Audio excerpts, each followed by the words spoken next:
آیت اللہ مرشی نجفی، ان کو براہ راست کچھ امام زمانہ علیہ السلام نے نصیحتیں کی، وہ ظاہر صرف ان کے لیے نہیں تھی بلکہ ان کے تھرو ہم تک اس پیغام کو پہنچایا تھا۔ آیت اللہ مرشی نجفی، آیت اللہ مرشی نجفی فرماتے کہ جب میں جوان تھا تو اس زمانے میں میرا ارادہ ہوا تھا کہ میں زیارت کے لیے حرم عسکرین امام علی نقی علیہ الصلوۃ والسلام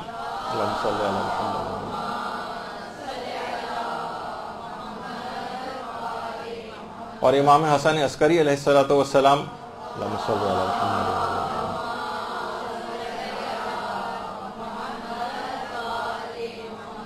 اب بھی جنہوں نے سفر کیا انہیں پتہ ہے کہ بہرحال پہلے تو حالات اور اس سے بھی زیادہ خراب تھے، اب بھی لوگ جب وہ سفر کے لیے وہاں جا رہے ہوتے ہیں سامرہ والا دیکھتے ہیں کیسا بیابان اور ویران جگہ اس میں آتی ہیں، تو ان کے اس زمانے کے اندر تو حالات اور کیسے خراب ہوں گے۔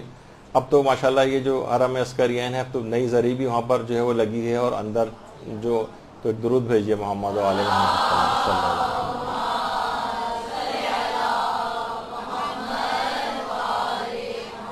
تو کہہ رہے ہیں میرے ایک تو ان دونوں ائمہ کے قبور کی زیارت کے لیے بھی تھا ارادہ، اور حرم سید محمد جہاں وہ قربانی وغیرہ بکرے کی جاتی ہے وہاں عام طور پر دیکھیے اب اس نام لحاظ سے ان کا نام مشہور ہو رہا ہے۔ تو بہرحال کہہ رہے ہیں اس طرف جاتے ہوئے میں راستہ بھول گیا، راستہ گم ہو گیا، اور اتنا وقت گزر گیا کہ میری حالت خراب ہو گئی، شدید ترین گرمی تھی، مجھے غش آنے لگے، یہاں تک کہ راستہ نہیں ملا، اور یہاں تک کہ میں بالکل جاں بلب ہو گیا اور مجھے اپنے بچنے کی بھی امید نہیں رہی۔ آیت اللہ مرشی نجفی فرماتے زندگی سے مایوس ہو گیا۔ اب واقعہ تفصیلی ہے، میں اس کو مختصر کرتے ہوئے کہہ رہا ہوں کہ پھر اس کے بعد اچانک سے امام زمانہ علیہ الصلوۃ والسلام سے توسل کے بعد اللہم صلی علی محمد امام زمانہ سے ملاقات ہوئی، امام نے ان کو راہ بھی بتائی اور کچھ خاص تاکیدات کی۔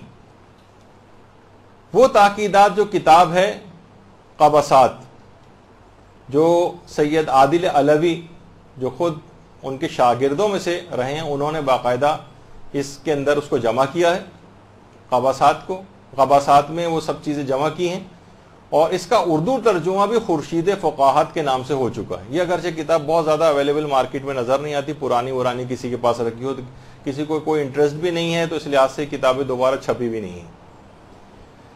تو بہرحال اور اس کے علاوہ منتخبات ابن العلم میں اور منتقم حقیقی وغیرہ کتابوں میں بھی ان تمام تاکیدات کا جو آقا مرشی کو کی تھیں اس میں اس کا تذکرہ۔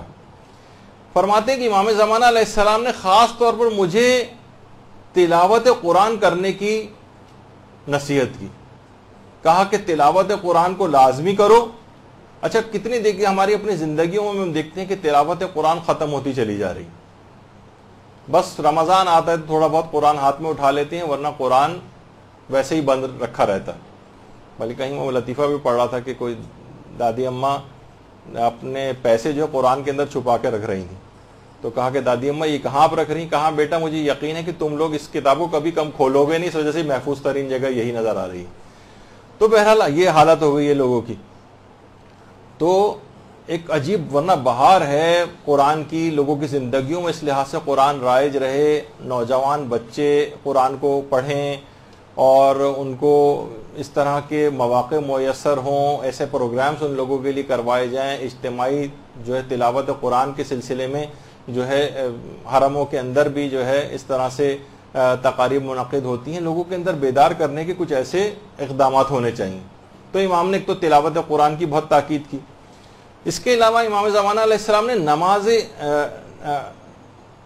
تلاوت قرآن کے ساتھ نماز شب کی بھی تاکید کی،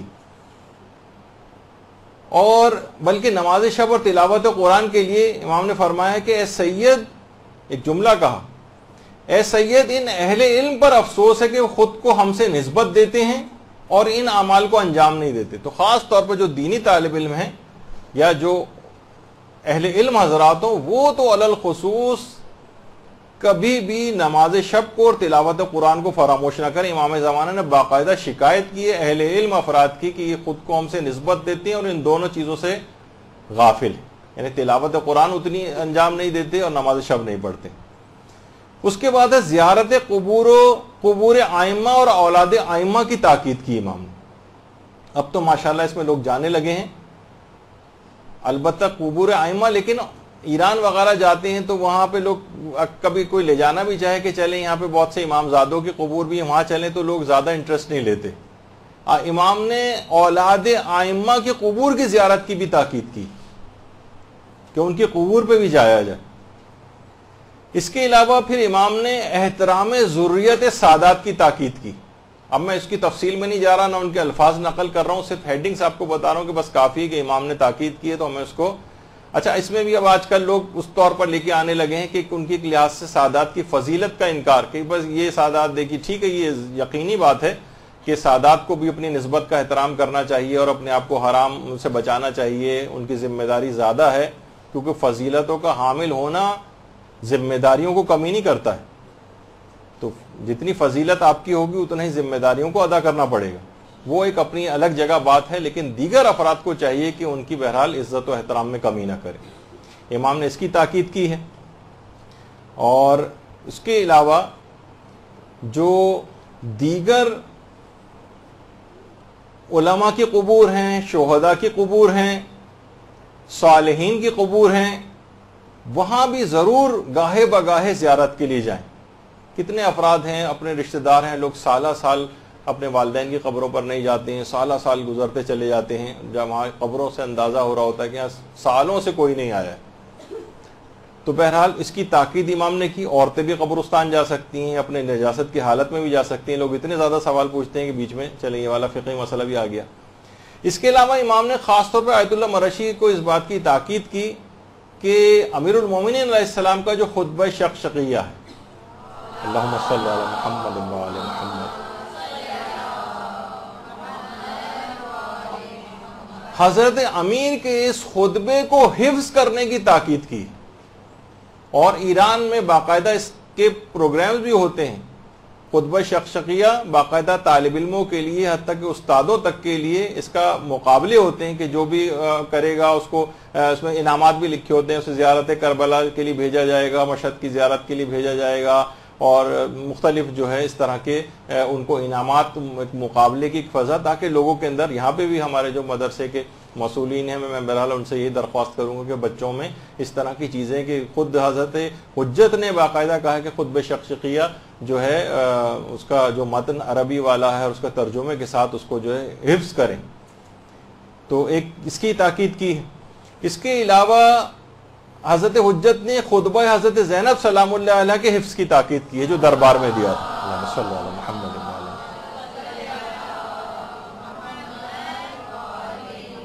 باقاعدہ مدارس میں مسئولین کو بچوں کو سلیبس میں شامل کر کے یہ چیزیں حفظ کروانی چاہیے.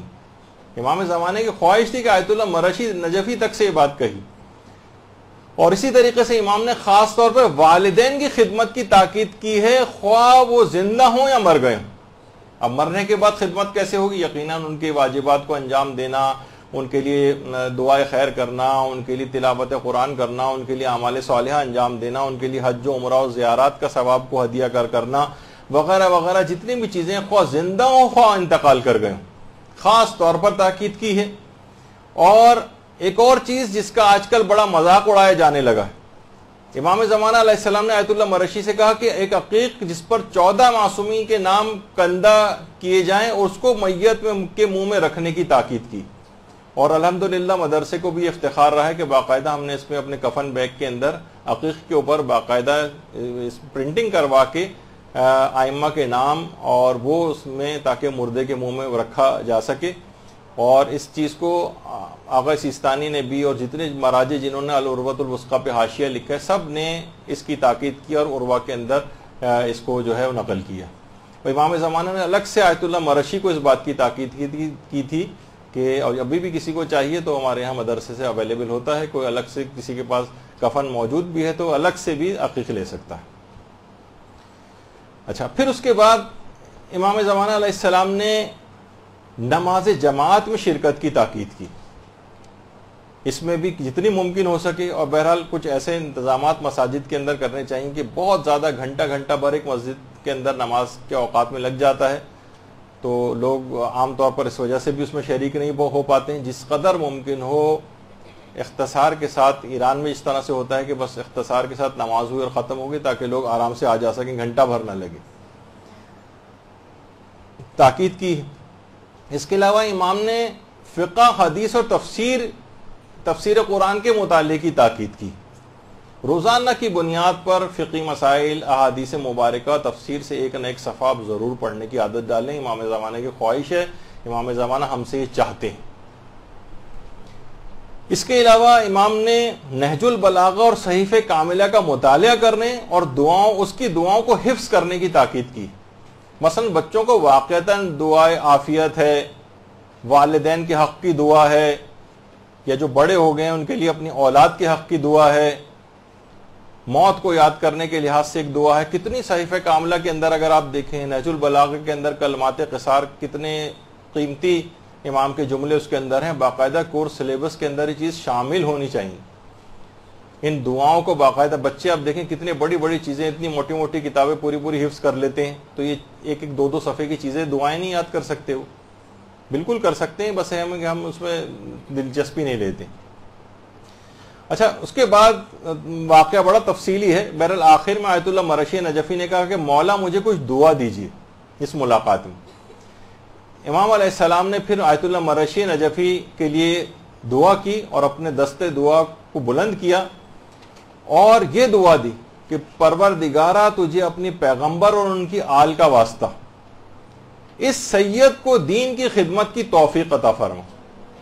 دین کی خدمت کی توفیق، یہ سب سے پہلی دعا آیت اللہ مرشی نجفی کو امام زمانہ علیہ السلام نے دی، اور اسی دعا کے نتیجے میں آیت اللہ مرشی نجفی نے قم کے اندر ایشیا کی سب سے بڑی لائبریری کو قائم کر دیا.